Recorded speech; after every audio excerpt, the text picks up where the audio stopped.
We're going to start off with the guy you see on the screens, Kyle Tucker, and the contract sweepstakes that's going to happen this offseason. In case you haven't been paying attention, besides the fact that Aaron Judge has just dominated all the headlines here in New York, Kyle Tucker is probably the second best outfielder in baseball right now.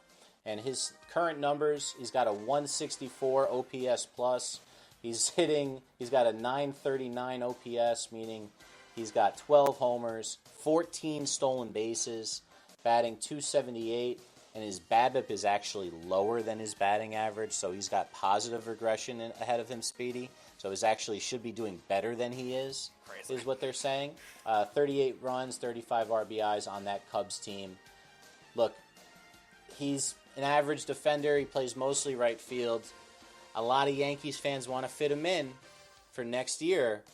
Let's start off. Errol, you think this guy's going to end up in pinstripes? Oh, I think so. The Yankees wanted him in the offseason, but the Astros would not trade him to the Yankees. And if it was going to happen, they wanted top-end prospects, and the Yankees were not willing to do that as they did that with Soto. And look what happened with Soto. He bans and walks away, goes to the Mets, and they lose Michael King. So I think Tucker is one of the best outfielders in the league. I think the Yankees saw that. They spotted him from a mile away. I think everybody in the league knows that he's the high-profile player that's going to be available in the offseason. Now that Vladimir Guerrero is now off the hinge. So now he's signed a 15-year deal. I will argue that, Errol, in the same aspect. So trust me, I would love to have him with what he's doing.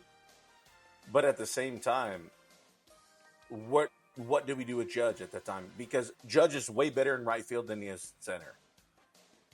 So what do we do with him at that point? Here's what I would do with Kyle Tucker. I would move Kyle Tucker either to center field or left field. That's what I would do. Keep Judge on right field. That's what I would do. No matter what you do, you can shake your head all you want. The Yankees need his bat. I think Judge is the one that moves. He's a better defender than Tucker. And left field has so much more ground to cover in Yankee Stadium that you kind of don't want the worst defender in left. Gardy always played left field because he was so fast, he would cover all that ground. And you need a guy with range like that. It's not that Tucker's slow. He's stealing bases. But as you're getting into your 30s, you probably want someone that's a little bit more spry out there in left in Yankee Stadium. Well, hold on one second. They had we're going to have this conversation. We got a left fielder, right? Yeah, they had Giancarlo Stanton. We'll talk about that next because that's going to be our next topic. All right. They had Giancarlo Stanton. They've had Giancarlo Stanton at left field for the longest time. I don't think it matters who's the left fielder. They're looking for his bat. You keep Aaron Judge in the right field position. He's been very successful over there. He's one of the best in the league. You put Tucker. But you got Bellinger for the outfield too, and then Bellinger could go to first base. I think they move him to first base. I think that's what they're going to do. After Goldschmidt's contract's up, it's only 1 year, unless they want to re-sign him.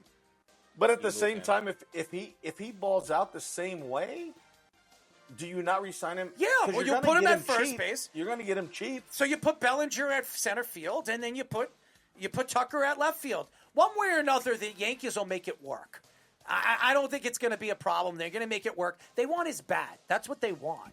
They want his bat in the lineup. That's pretty damn good bat to have right now. Speedy, if the Yankees don't end up with him, where do you think he likely goes? I think the Cubs are going to re-sign him. Actually, I've always been not a chance in hell. I've always been under the impression of that. I think if he does test the market, it will be the Yankees. I don't think it's the Mets. I think the Mets are going to stick to their ways with what they have right now. They'll get some more free agents. I don't think they're gonna be cheap. I'm just saying. I think the Mets got Soto. I think Tucker's going to play the market like that contract. Obviously, he's not going to get as much, but he's still going to aim. He's going to aim still for that $500 million. I think the Mets are going to probably stick with their young core. I think they have a system there, so I don't think it will be them. Even though I would like it, I don't think it will be them.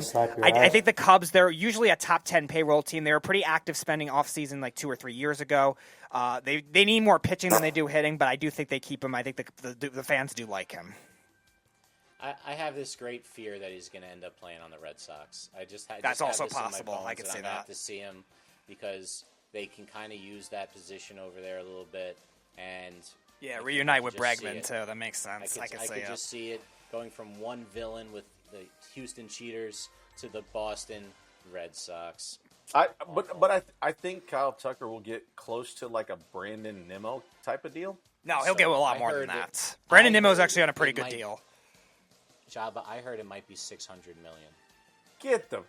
I think it'll be more in the 400 range probably with him. I read that today. It might start. I with a saw 6. that, but they're. I know, but this is what's it's a ripple effect. I I was literally just with his brother last week. It's nice money. Well, and I'm like, he hasn't. I think he's closer to 200 than 400. He'll get 400. No way. I think he'll get 400 at least. Because he's going to come out at the right time. Because we talk about Carl Pavano and all the other. If you come out at the right time without guys, now you get that perspective. I think honestly, he's a Brandon Nimmo type of guy. I'm a Mets fan, Job, but he's a lot better than Brandon Nimmo offensively. Brandon Nimmo's very streaky offensively. Oh, have you seen Brandon Nimmo's number? I know you're a Mets fan, and I'm a Nimmo fan. And it took him a while to get going. He's playing better now, but it really took him a while. Well, trust me, I get it, but understand what I'm saying is, like, he's not a $400 million player. He's not. Well, we'll see what people are. He's on pace for 40-40, right? Yeah, he's on pace for a 40-40 That's season. a $400 million player. If you do that in a contract year with a close to 300, that's what I'm saying is when you get into contract year, all these guys, you look at so many guys that have done this in contract years.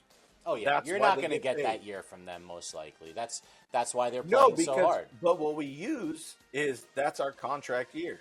So I'm going to ball out. Yeah. That's why I always take those guys in fantasy like I took Tucker this year.